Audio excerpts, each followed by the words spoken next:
Sorry ఇప్పుడు చెప్పు. మేము పంచాంగం చూపించుకుంటే ఏం చెప్పిండు ఆయన అక్కడ కూర్చున్నాడు ఆయన? వంశీకి బలం వచ్చింది. దేనికి? పెళ్లి చేసుకోవడానికి. మరి ఎప్పుడు? ఈ సంవత్సరం పెళ్లి ముహూర్తాలు పెళ్లి అవుతుందంట వంశీకి. నీకు కాదని చెప్పిండు మరి ఎట్లా అంటే అయితే వీడు ఏమన్నాడు తెలుసా, ఆయన నుండి శని పోయిందంటే శని పక్కన నన్ను చూపిస్తుంది. వీడు కరెక్ట్ చెప్పింది అంటుండే. వీడు మెల్లగా కరెక్ట్ చెప్పిండు అన్నా కానీ ఫీల్ అవుతుంది మళ్ళా అంటుండే. అవునా?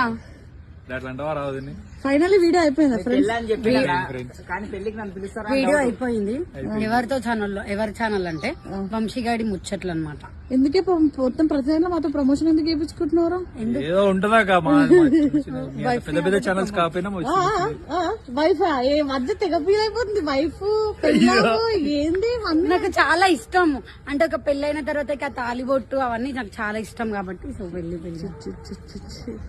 బంగారుది కనిపించదు, పూసలది.